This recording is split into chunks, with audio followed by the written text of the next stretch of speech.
السلام علیکم ریڈرز، کیا حال چال ہے؟ امید کرتی ہوں کہ آپ لوگ بالکل ٹھیک ٹھاک ہوں گے۔ میں ہوں رابی راول اور آپ اس وقت موجود ہیں میرے چینل رابی راول ناولز پر۔ تو ریڈرز، اتنے دن میں نے تقریباً 4 دن میں نے ایپیسوڈ اپلوڈ نہیں کیا، تو اس کی وجہ یہ تھی کہ جو نیٹ کا ایک بوسٹر ہوتا ہے، یعنی کہ جو اس کا ٹرانسفارمر جو ٹائپ کر لیں، وہ جل گیا تھا۔ تو اس کو سیٹ اپ کرتے اتنے دن گزر گئے کہ میں آپ کو ایپیسوڈ اپلوڈ نہیں کر سکی، کیونکہ وائی فائی نہیں آ رہا تھا اور ڈیٹے میں یہ سارا کام نہیں ہوتا ہے۔ اس وجہ سے میں آپ لوگوں کا ایپیسوڈ اپلوڈ نہیں کر سکی، لیکن انشاءاللہ میری کوشش ہوگی کہ میں آپ لوگوں کی جو کسر ہے یہ میں پوری کر دوں اور میں زیادہ سے زیادہ ایپیسوڈ اپلوڈ کر دوں۔ تو ابھی تو فی الوقت میں آپ کو ایپیسوڈ 46 اپلوڈ کر رہی ہوں، لیکن انشاءاللہ میں کل آپ کو 47 ایپیسوڈ اپلوڈ کروں گی، اور 47 کے ساتھ آپ کو میں سرپرائز ایپیسوڈ بھی جو ہے نا وہ میں اپلوڈ کر دوں گی۔ اس سے جو ہے آپ لوگ کہ جو اتنے دنوں سے میں نے اپلوڈ نہیں کیا وہ کسر پوری ہو جائے گی۔ تو میں معذرت بھی چاہتی ہوں، اس میں میرا بالکل بھی کوئی قصور نہیں تھا، اس میں نیٹ والوں کا قصور تھا، کیونکہ وہ انہوں نے بھیجی نہیں ہے وائی فائی، ظاہر سی بات ہے آ ہی نہیں سکتا تھا، اور میں بھی کچھ نہیں کر سکتی تھی، میں مجبور تھی، تو اس وجہ سے میں نہیں اپلوڈ کر سکی، لیکن انشاءاللہ میری کوشش پوری ہوگی کہ میں آپ لوگوں کو خوش کر سکوں۔ تو چلیں آئیں ایپیسوڈ کو ریڈ کرتے ہیں۔ نفرت اور محبت سے رقم عشق کی داستان، ایپیسوڈ 46، تحریر ہے رابی راول کی۔ 1 منٹ دیکھ لیں، ویڈیو چل رہی ہے؟ جی بالکل چل رہی ہے۔ چلیں جی سٹارٹ کرتے ہیں۔ اسفند اپنے فلیٹ میں زرنش اور روحان کو مزید ٹارچر کرنے کے بعد آدھی رات کے پہر ربیشہ کو ملنے کے لیے عبدالکریم خان کے گھر کے لان میں داخل ہوا۔ لان سے ہوتا وہ ربیشہ کے کمرے کی بالکونی سے جاتے پائپ پر چڑھنے لگا جب اس کی نظر ربیشہ کے ساتھ والے کمرے کے ٹیرس پر پڑی۔ ربیشہ نے بتایا تھا کہ ساتھ والا کمرہ خالد نور کا ہے۔ خالد نور کے کمرے کے ٹیرس میں کسی انجان شخص کو دیکھ کر پریشان ہوتے ابھی اسفند کوئی ایکشن لیتا جب اس شخص نے اپنے سر سے ہوڈی کو اتارتے اپنے ماتھے پر گرے بالوں کو درست کیا۔ ہوڈی اتارنے کی دیر تھی کہ جو لان میں ہلکی سی لائٹ جلائی گئی تھی، اس میں خالد نور کے کمرے کے ٹیرس پر کھڑے شخص کا قد و قامت ظاہر ہوا۔ اس کی پشت کو دیکھتے اسفند کے لبوں پر بے ساختہ مسکراہٹ آئی۔ وہ اس شخص کی پشت کو دیکھ کر ہی سمجھ گیا تھا کہ یہ کوئی اور نہیں بلکہ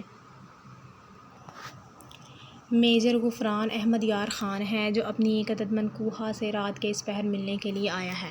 غفران کے اس پہر نور کو ملنے آنا، یہ خبر اسفند فی الوقت اپنے پیٹ میں رکھنے کا کوئی ارادہ نہیں رکھتا تھا، اور یہ تو طے تھا کہ آج کی رات کے بعد وہ غفران احمد یار کی اچھی خاصی کلاس لگانے کا ارادہ رکھتا تھا، اور وہ بھی کیپٹن ارحان اور کیپٹن از امیرہ کے سامنے۔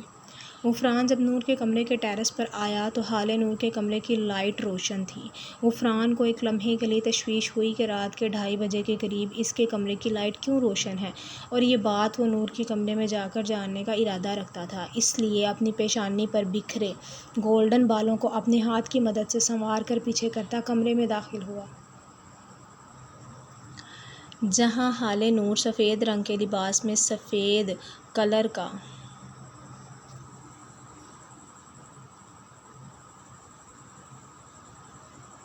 ہی دوپٹہ حجاب سٹائل میں باندھے اس وقت تہجد کی ادائیگی کر رہی تھی۔ ایک عجیب نور اس کے چہرے سے جھلک رہا تھا، جبکہ غفران نور کو سفید رنگ کے دوپٹے اور گیلے چہرے میں دیکھتے مبہوت ہوا تھا، جہاں وضو کرنے سے پانی کے چند قطرے اس کی تھوڑی سے ٹپکتے جائے نماز پر گر رہے تھے، جبکہ چند قطرے اس کی کالی سیاہ پلکوں پر آ کر ٹھہر گئے تھے۔ کالی سیاہ آنکھوں پر گیلی پلکیں سایہ فگن تھیں، جو اس کے لبوں کے ساتھ ساتھ اللہ تعالیٰ کی حمد و ثنا میں مصروف تھی۔ اس کو دیکھتے ایسا معلوم ہو رہا تھا جیسے اس کے جسم کا ایک ایک حصہ اللہ کی عبادت میں اس وقت نہایت غور و خوض سے مصروف ہو۔ اس قدر مکمل پر نور حسن دیکھتے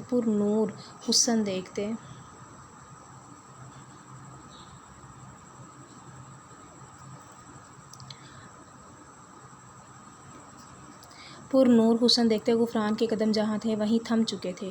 وہ یک ٹک بنا پلکیں جھپکائے حال نور کے ایک ایک نقش اور اس کی تھوڑی سے ٹپکتے پانی کے قطروں کو دیکھ رہا تھا، جو اس وقت اللہ کی پاکی کے ساتھ ساتھ حال نور کے پاک اور پاکیزہ ہونے کی گواہی بھی دے رہے تھے۔ جبکہ اس لمحے حال نور کو دیکھتے غفران کے دل نے بھی اس کی گواہی دی تھی کہ وہ جو اس پر شک کر رہا ہے کہیں وہ غلط تو نہیں کر رہا، کہیں وہ اس حیا کے پیکر پر بے بنیاد الزام تو نہیں لگا رہا۔ اس کے دل نے گواہی دی تھی کہ یہ لڑکی پاک اور پاکیزہ ہے، جو اس کے مقدر میں لکھ دی گئی ہے۔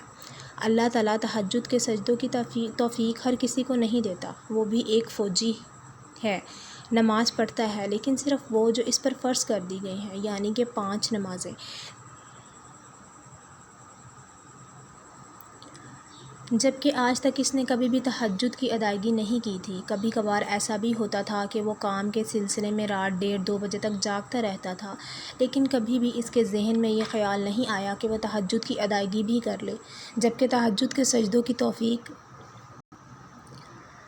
اللہ صرف ان بندوں کو دیتا ہے جن کو وہ بہت پسند کرتا ہے، اور جو بندے اس کو بہت عزیز ہوتے ہیں، اور جن کو وہ چن لیتا ہے اپنے سجدوں کے لیے۔ اور اس وقت یہ لڑکی اللہ کے چنے گئے بندوں میں شمار ہوتی، اللہ کے آگے سجدہ ریز تھی۔ تو کیا اس سب کے باوجود وہ بد کردار تھی؟ لیکن دوسری جانب دماغ میں آتی وہ تمام سوچیں اور خیالات جب نور رافع خان کے ساتھ بیٹھتی، اٹھتی تھی، ہنستی تھی، بولتی تھی، خوش ہوتی تھی، ایک غیر محرم کی وجہ سے اس کے چہرے پر چھائی مسکراہٹ غفران کے دل میں پیدا ہونے والے نور کے لیے تمام نرم جذبات ختم کر گئی۔ وہ اپنے دل میں پیدا ہونے والے تمام نرم جذبوں پر مٹی ڈالتے، اپنے دماغ کی سوچوں اور خیالات کو اپنے دل پر حاوی کرتے، اضطرابی کیفیت میں بیٹھ کے کنارے بیٹھتا نور کے نماز سے فارغ ہونے کا انتظار کرنے لگا۔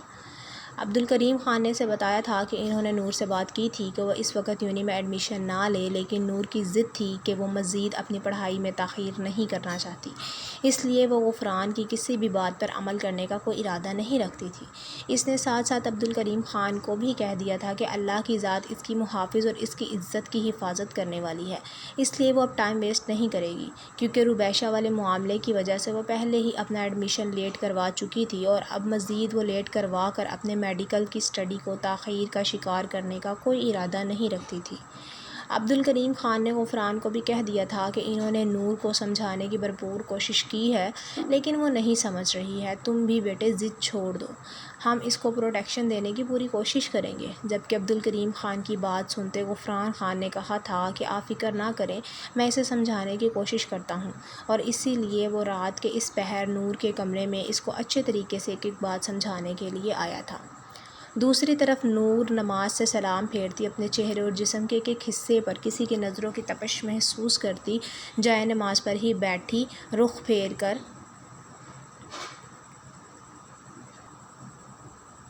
بیڈ کی جانب گھومی تاکہ دیکھ سکے کہ کوئی اس کے کمرے میں موجود ہے یا نہیں، یا صرف اس کا وہم ہی ہے۔ لیکن اپنے بیڈ پر غفران کو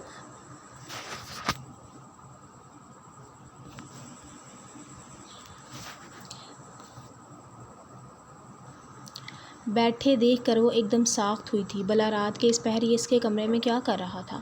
لیکن پھر غفران کو ایک نظر دیکھتی، دوبارہ قبلے کی جانب رخ کرتی، دعا مانگ کر اپنے پر نور گیلے گیلے چہرے پر ہاتھ پھیر کے آمین کہہ کر جائے نماز تہہ لگاتی اٹھی، اور سلیقے سے جائے نماز کو اس کی جگہ پر رکھتی غفران کی طرف متوجہ ہوئی۔ جبکہ دوسری طرف غفران تو اس کے اس قدر پرسکون ہونے پر ہی اش اش کر اٹھا تھا، جو اس کو دیکھتے ہوئے بھی اپنی نماز میں جلدی نہیں کی تھی، بہت آرام اور سکون سے اپنے اللہ سے رجوع کرتی اٹھی تھی، اور اب غفران کی جانب متوجہ تھی۔ جبکہ یہ بات غفران کو بہت اچھی لگی تھی نور کی کہ اس نے اپنے محرم تک کو دیکھتے اور یہ دیکھتے کہ کوئی اس کا منتظر ہے، اس کے باوجود بھی اس نے اپنی نماز میں جلدی نہیں کی تھی۔ آپ اس وقت یہاں خیریت؟ وہ غفران کو دیکھتی پرسکون لہجے میں غفران سے یہ سوال بولی۔ اس وقت اس کے کمرے میں آنا نور کو واقعی کافی حد تک پریشان کر چکا تھا، کیونکہ غفران نے کبھی پہلے یہ حرکت نہیں کی تھی کہ وہ رات کے اس پہر اس کے کمرے میں آتا۔ میں نے ماموں جان کے ہاتھ ایک پیغام بھیجا تھا کہ تم یونی نہیں جاؤ گی کیونکہ یہ تمہارے حق میں فی الحال بہتر نہیں، اور میرا پیغام سننے کے باوجود بھی تم میری بات سے انکاری ہو، کیا وجہ جان سکتا ہوں کہ ایسا کیوں ہے؟ جبکہ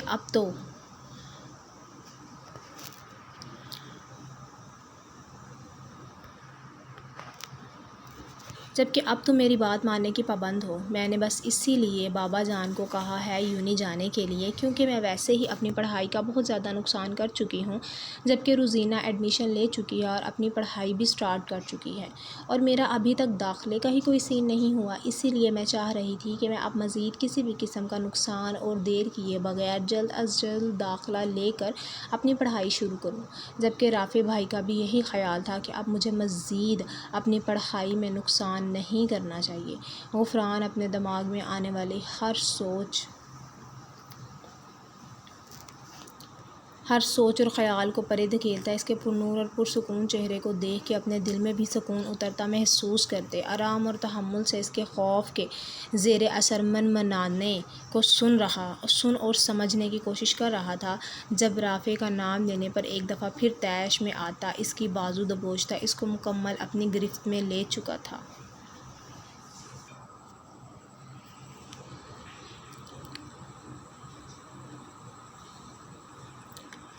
جب رافع کا نام لینے پر ایک دفعہ پھر طیش میں آتا، اس کی بازو دبوچتا، اس کو مکمل اپنی گرفت میں لے چکا تھا۔ اس نے رافع کا نام تو سن لیا تھا، لیکن بھائی کے نام پر اس نے غور نہیں کیا تھا۔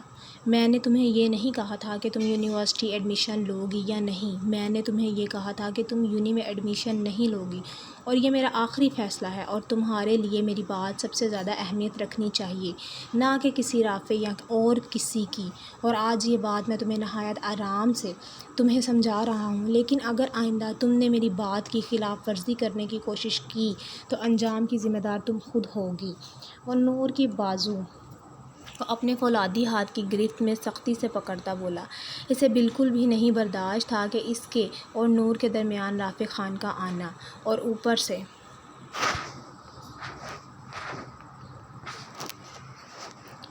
اس کی بیوی بھی اس کی بات کو اہمیت دے رہی تھی، یہ بات اس کو طیش دلانے کے لیے کافی تھی۔ نور کی بازو پر اس کی سخت گرفت اس قدر سخت تھی کہ نور کو اپنی پوری بازو میں درد کی ٹیسیں اٹھتی محسوس ہوئی، جس کی وجہ سے بے ساختہ اس کی کالی سیاہ موٹی موٹی آنکھوں میں آنسو تیرنے لگے، جبکہ اس کی بات سنتے نظریں مکمل جھکی ہوئی تھیں۔ وہ اپنی بے بسی اور اپنا درد اس شخص پر بیان نہیں کرنا چاہتی تھی، جو بے انتہا خود غرض اور شفاق تھا، کہ شروع سے اس کو تکلیف دینے کا باعث بنا تھا، اور یہ پہلی بار نہیں تھا جب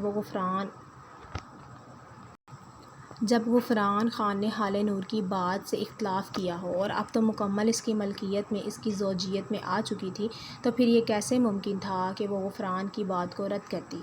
اسی لیے وہ چپ چاپ کھڑی ہو کر ان کی ہر بات کو سن رہی تھی۔ اس کی ہر بات کو سن رہی تھی، جیسے وہ پہلے کرتی آئی تھی، اور اب تو پھر اس کے نکاح میں تھی، کیسے اس کے سامنے بول سکتی تھی؟ نور کی پہلے بھی غفران کے خوف اور سختی کی وجہ سے زبان نہیں کھلتی تھی، اور اب بھی وہ اس کو اپنی بازو کی گرفت میں لیتے سخت قسم کا خوف زدہ کر چکا تھا۔ غفران کو محسوس ہوا تھا کہ نور کی بازو کو گرفت میں